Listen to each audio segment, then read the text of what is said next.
Sa tingin ko matatapos naman itong hidwaan sa The Hague, okey? Na kasi ang pinagsimulan lang naman ito ay, na pinatay ng Mike sina Spokes at saka si Miss Marlica. Ang sabi nga ni Miss Marlica 2 beses na 'yan nangyari. March yata at nitong birthday ni VP Sara, May 31. So, kakaiba. So, parang tumatak sa isip nina Spokes Harry na bakit ganito yung mga organizers? Ba't ganito ang program nila? Bakit kalayaan namin mambati ko sa nagpakulong kay PRRD, pinapatayan kami ng Mike. Nag-apologize naman daw yung Alvin, okay? Pero dapat mag-apologize din yung babae, right? Na nag-ekis-ekis doon. And also, hindi may paliwanag ni Alvin kung bakit napatayan ng Mike si Spoke sa Roque. O, sabi niya, hindi ko alam kung ano talaga ang nangyari, ganun-ganon. So, matatapos naman na to, nag-vent out na si Spock sa Roque, ito ay kalayaan sa pamamahayag, kaya nga siya ngayon nagsisik ng asylum dahil sa kalayaan niya sa pananalita at sa pagbatikos sa nagpakulong kay PRRD ay ginigipit siya. So maano man lang ba ang point ni Spock sa Roque? Maano man lang bang, 'di ba? Sa ganitong paraan na mang-asar kami ni Marlica ng bangag-bangag ngiwi-ngiwi ay makaganti man lang kami kay Ngiwi Junior sa kanyang panggigipit sa amin. Biro mo yun nagtatago si Spokes tapos ayun nga, hindi naman siya pinangalanan ni Spokes itong si Alvin na vlogger sa The Hague. Pero sa tingin ko nga mga kababayan, well, mukhang maamo ang mukha pero lumabas kanina yung kulay. Naghinamon ng suntukan si Spokes Harry Roque. In Visayan dialect niya sinabi, pakinggan natin maya-maya. Kung maghahamon ka, Alvin, Tagalogin mo. Although, sabi ng iba, tumira na raw ng Davao si Spokes or something, hindi naman po magiging ganun kalaki yung or kadami yung matututunan ni Spokes na dialektong Bisaya. Kahit na tumira yan ng 5 years or more than that. Tagalog pa rin yan. So kung naghahamon ka, total magaling naman ang mga Bisaya sa wikang Ingles, Englishin mo kung hindi mo kayang managalog. Kasi sinasabi mo may superiority complex ang mga Tagalog over Visayans. Which ginagawa lang naman yan ng mga walang aral. Sa tingin ko naman si Spock Sariroque, well, hindi sa tingin ko, kundi kitang-kita edukadong tao yan. Hindi yan para mang maliit ng Bisaya. Walang ganyang prejudice ang mga nakapag-aral, lalo mga nakatungtong sa kolehiyo, mga kababayan. Kahit nga kayo high school level lang wala kayong dapat prejudice na ganyan. Hindi kayo dapat mapanghusga sa mga Bisaya. Ito namang mga Bisaya, syempre, karapatan ko magsalita again ha, duong Bisaya ako. Ito namang mga kapwa ko Bisaya, mga kababayan, siguro makailang beses na nilang naranasan na minamaliit sila ng mga Tagalog, naging sobrang sensitive naman, naging sobrang defensive naman. Okay? Eh, pinapayuhan lang kayo ni Spokes Harry Roque na sa susunod na mga event nyo, wag nyo tong gagawin. Kasi bakit nyo papatayan ng mic? May solusyon kasi dyan Akyat, bulungan, sabihin na bawal. Kung bawal, o sabihin na, spokes nag-ano na po, nag-speech na si VP Sara sa gilid, pwede pong hinaan natin. Okay? Or maybe i-cut muna natin yung ano niyo yung speech niyo kasi nagsisimula na si VP. Kausapin niyo. Ang lahat ay nadadala sa maayos na pakikipag-usap. Sa tingin ko kasi mga kababayan, dahil nga na-vlog ni Spoke Sari Roque, sila ng grupo niya, nag-uusap-usap at pinagbumumura na, no? Mga masasama na yung mga pinagsasabi. Yun na yung parang araw-araw na naririnig ni Alvin. Kumbaga, nabibigyan siya ng affirmation na mali si na Spokes at karapatan nilang magalit. Ano ba tong Harry Roque to? Katutungtong lang dito, feeling VIP.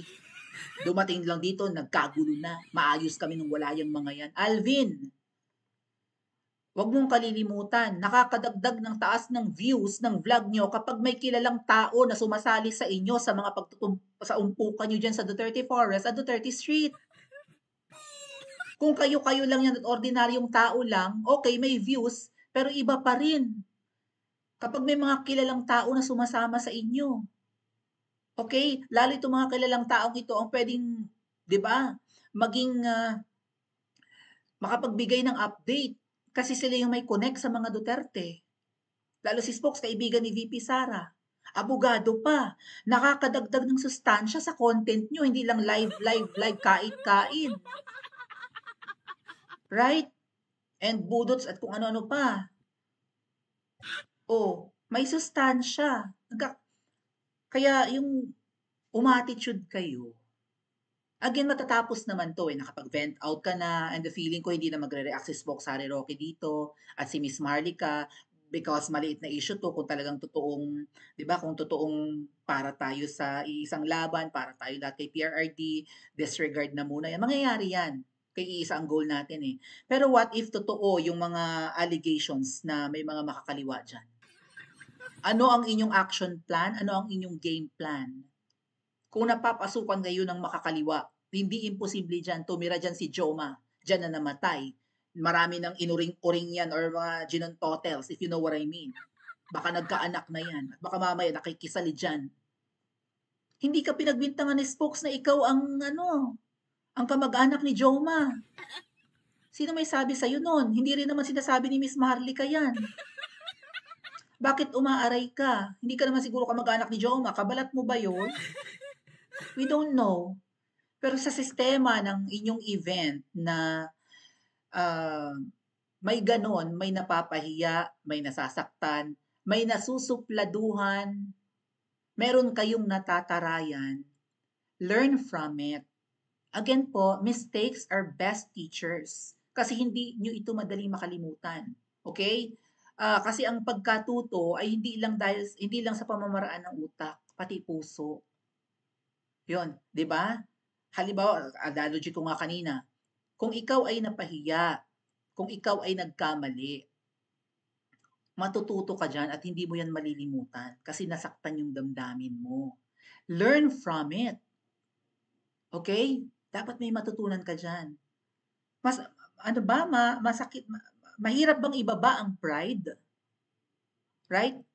And tanggapin ang pagkakamali? Below the belt ang mga pinagsasabi mo kay Spokes Harry Roque sa live mo kanina. Sabi nga ng iba, baka nakainom ka. And again, kung maghahamon ka ng suntukan, tagalugin mo para maintindihan ng tao. Matapang ka lang ba dahil hindi maintindihan ang sinabi mo? Pwede ka namang gumamit ng wikang Ingles kung ayaw mong managalog kasi nga ruming-rumi ka yata sa mga Tagalog. Feeling mo yung may superiority complex sa mga Tagalog. I'm actually turning between kasi Tagalog yung nanay ko, tas Bisaya yung tatay ko, di ba? So, naiintindihan ko yung both parts, mga kababayan eh. So, pakinggan po muna natin yung sinabi ni Alvin, okay? And i-interpret natin to the best of our abilities and whatnot, and knowledge maybe, kung nasa lugar pa ba ito. And again, karapatan naman nilang magalit, nasaktan sila, no? Na-offend sila, na ikinontent sila ni Spokes Harry Roque, and I'm hoping na dahil nakapag-vent out na, matapos na. And also, kung ano yung mga dapat matutunan, ay, 'di ba, tanggapin and i-apply sa mga susunod na desisyon at hakbangin. Yeah. And from there, we will become better. Right? Pakinggan po natin. Di mo undang ka ng mga pangdaot ng mga tao. I don't know you. You don't know me. Period. The feeling is mutual. You don't like me. I hate you. I hate you? Strong word. Ay, may pagbastos-bastusa dali ha? Yun sa ka. Kadlukad-lukon pa rin mo si Jazz. Takot-takotin si Jazz? Kabuutan ang behan na. Di na ko na amo si Jazz. She is not an amo of us. She just supports former President Rodrigo Duterte. Kasi gusto ka ipang bulgar ako dyan imong baho. Gusto mo ibulgar ko ang baho? Wala talaman ka imo may hadlok-hadlokon na rin ang mga nag-survive me diri without you before. Hadlok mo sa imo? Sa inyo? Huwag mo katunulo pangbayad sa among rent? Hindi naman kayo nakatulong. Pala man ka. Gusto ka real talk punta ka na. Bisang mag-atubang pa ta. Mag-atubang ta, you are not even as isog-isog. Pero man matapang, Tala. kaharap tayo. Kung mag-atubang ta, mura naman explainan ka, di ka maminaw. Ikaw rin sakto. Respeto kung tiguang. Pero bastos ka na pagkatiguang, di ta ka respetuhon, oy. Matanda, tagagalang. Hindi mo buutan ra ko, di ko buutan. Buutan ko, sakto ka sa ako. Kung di ka sakto sa ako, bastoson tapos ka. Kaila akong parents ako, Muna akong girespeto akong parents. Kanang Ginoo, respetuon ako na.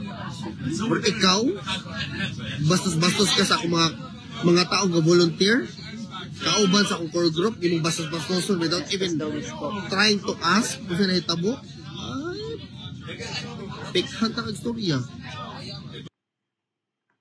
Okay, so pinagbabantaan niya, mahaba 'to mga kababayan. Pinagbabantaan niya na ibubulgar niya ang mga baho ni Spokes. I have a feeling na kinausap na 'to ng mga double agents and, alam niyo naman ang mga double agents 'no, balahura ang bibig. So, ito na yung mga nafi-feed sa utak ni Alvin kaya ganito na rin siya kaangas or maybe, 'di ba, hindi naman talaga siya mabait and, palaban nga. Pero again, kung hahamunin mo ng suntukan si Spokes, tagalogin mo. Ano yung mga sikreto ni Spokes na ibubulgar mo? Are those being fed by the double agents only? Kapag ka isinulso lang kasi sa'yo at chinismis lang sa'yo at wala kang hawak na proof porke pinarating sa'yo ng mga double agents na nagbida-bida sa TRICOM or kung sino man na double agent yan na mukhang ka-close mo na, okay? Hindi reliable ang source mo. Unless may hawak kang evidence against Spokes. Nilalait mo pa nga na nagpapalibre lang or binubook lang ng libre sa hotel or mga ganon. Tapos sabi mo pagdating diyan sa Duterte Park, parang ayaw pumunta pag walang magi-interview. Hindi kailangan ni na Spokes at ni na Miss Marlica na mag-araw-araw diyan. Peligroso nga buhay nila eh. Tapos yan ay teritoryo pa ni Joma. Malamang may mga naanakan na yan dyan or may mga anak na yan dyan or may mga kamag-anak na yan dyan. Okay? Lalo pat nung natigok yun, syempre may mga naiwang mga kayamanan. From the fundraising of the NPA, from revolutionary taxes, 'di ba? From the kung ano-anong mga inire-remit, syempre siya yung leader ng NPA. Nandyan ang yaman, malamang, no? Mga laundered na pera at kung ano pa. So malamang ang angka niya nandyan din. Na syempre at risk si Miss Maharlika. Hanggat maaari, dapat nga lalabas lang yan kapag may event dyan. Alvin, hindi naman dyan yung magiging karibal, sina Spokes at sina Miss Maharlika. Okay?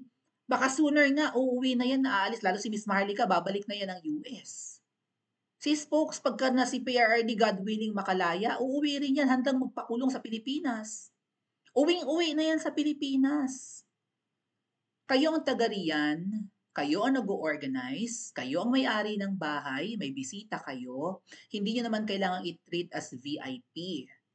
But again, being a Filipino, dapat hospitable tayo. Hayaan na nating may maipula tayo sa ating bisita. Huwag na lang natin i-voice out, pero bino-voice out mo ngayon. Kesa sila ang may maipula sa atin na may-ari ng bahay. Ano ba itong dinat na namin dito? Diyos ko, ang yayabang. Ang babastos. Cold-hearted. Nasaan ang pagka-Pilipino nyo kung ganun? Okay? So again, I hope matapos ito mga kababayan. And Alvin, you have to address the issue para matapos na. And maybe you have to do something kung merong naniniktik dyan sa inyo na mga makakaliwa. Baka nalalahukan na kayo ng makakaliwa.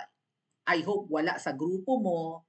Pero sa mga iba pang dumadating dyan or pumupunta dyan, baka meron. Again, tumira dyan si Joma. May mga anak na siguro dyan, apo. Okay? Na hindi nyo alam, nagkukunwaring Duterte supporter. Para hindi kayo mapaghinalaan, gawan nyo ng paraan. Okay? Maybe, magsalita kayo sa mga mata dito at gusto manabutahe, ha? Mag-ingat-ingat kayo. Pati yung video. I hope hindi totoo yung sinabi mo na hindi, edited lang yan. Yung may nagsalita sa video na Senator Amy, kami po yung supporters ni Bongbong. Thank you. Bakit nagti-thank you? Ano na pala?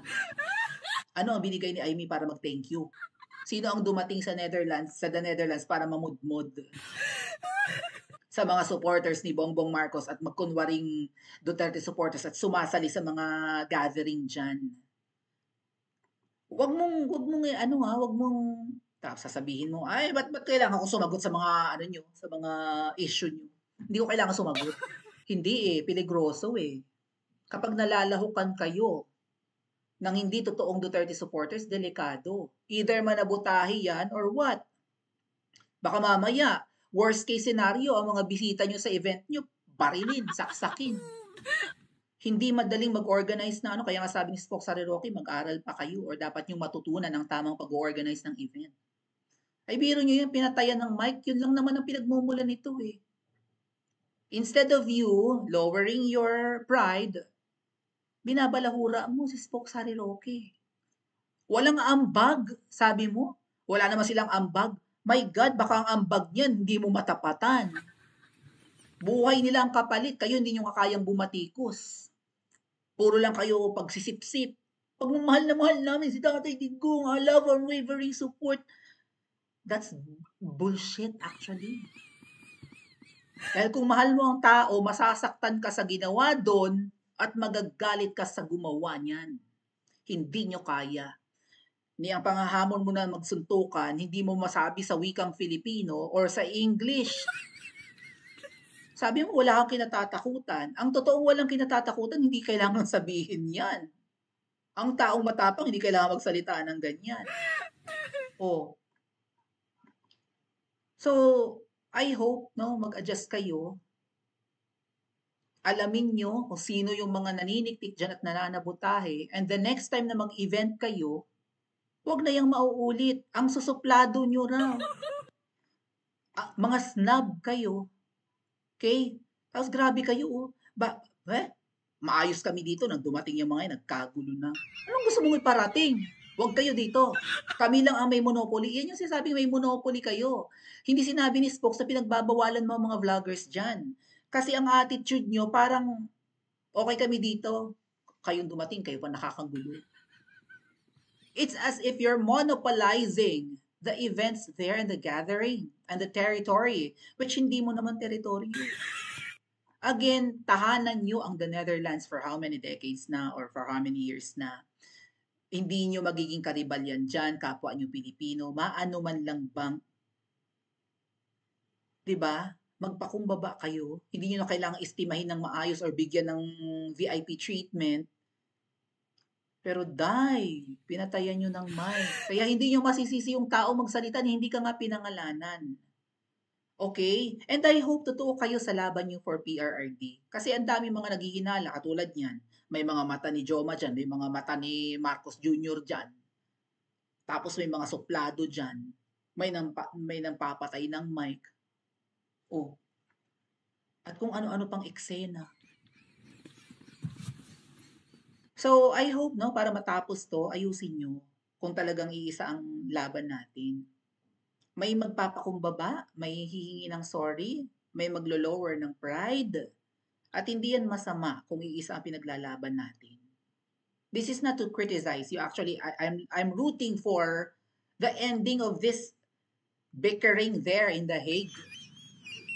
Pero sa tingin ko mga kababaan, and I hope Alvin, hindi ito maging katulad ng warlahan namin ng mga double agents. Kasi iba ang sitwasyon namin ng mga double agents kaysa sa sitwasyon. I hope iba. Agree kayo mga kababayan? I hope iba. This is not the same as me and that Jollibee Bida-Bida squabble. No. Ang labanan namin ni Jollibee Bida-Bida at ng mga double agents ay labanan ng peki at hindi. Or ng peki at totoo. So I hope walang peki sa inyo. Because kilala namin right from the start, sina Miss Marlica at Spokes Harry Roque, na totoo sa laban ito. Dahil kung hindi totoo, hindi manganganib ang buhay ng mga yan. Hindi tutugisin kung hindi totoo sa laban yan. Kayo na bago-bagong nakikilala na supporters ni PRRD, kayo pa ang may attitude. Tapos parang, kayo ang totoong naghahari-harian dyan. Which hindi dapat. Akala ko ba positive kayo tapos ngayon nadulas ka? Ano sa tingin niyo mga kababayan? Matatapos kaya ang iringan? Pa-comment po sa comment section at mag-like and subscribe din po kayo.